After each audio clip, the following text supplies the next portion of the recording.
Here.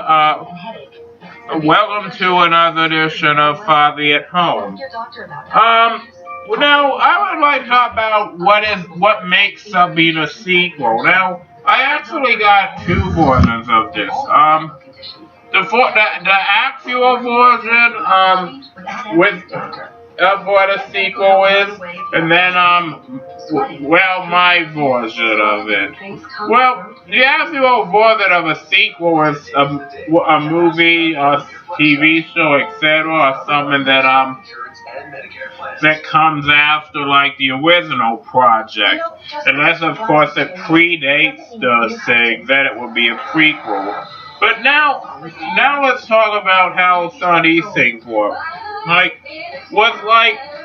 Now some of these movies that came out like it was in the last 12 years and stuff seem like the sequels, but they're actually not. Some years back they made this cruddy Inspector Gadget 2 movie that had none of the original cast. It didn't even focus on the same thing, and it really didn't continue and stuff and called itself a sequel.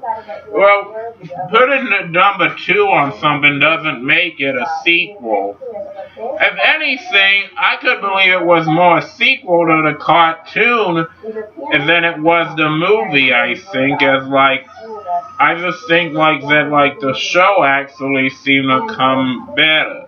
Now, you probably haven't, unless you're an 90s kid, seen the Addams Family Reunion. Now, surprisingly, this doesn't count as a sequel. Reason why was because, this movie actually has nothing to do with the previous 2 movies.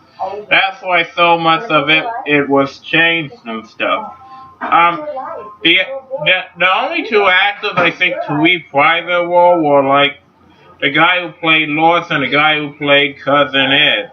And we might think it's a sequel because we associate with the other 2, but it wasn't a sequel again. And a really bad one is Casper the Spirited Beginning. Is that a prequel? I think that's a prequel, but for this argument, I think it could just as well be a sequel, and it still would have no reason to be called that.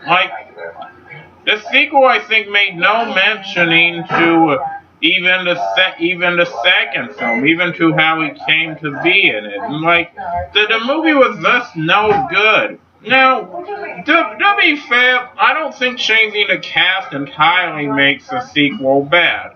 I mean, well, I personally like that movie, the Flintstones Viva Rock Vegas, while a lot of people don't. I could have included myself in saying that I wasn't a fan of that movie. Actually, my sister and her sister and my dad once went to that movie. I passed on going. I'm glad I did. Well, sometime back I checked it out online and I ended up liking it. Now, the cast I didn't think were as good as the original, but they did do a pretty good job. Now, this is, I think, a time where a sequel, I think, can be good. So, what makes a sequel and what doesn't? Well, that depends on a couple things. If it tries to live up to the original work or the original adaptation in any way, I think we could say it's safe to say it's called a sequel.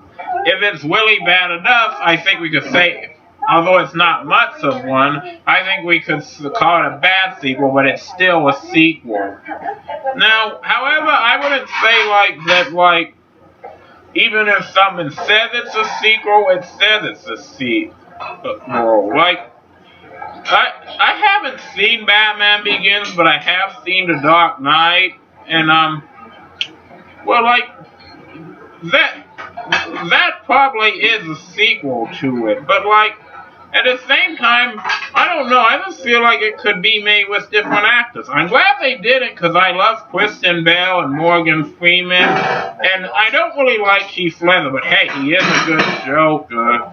Well, alright, so that's all. So, thank you guys, have a good day, and Sorry for the lighting in here, I mean, but like it looks, it's actually a monsoon outside, and well, that's actually reflected there. So, thank you. You guys have a good day.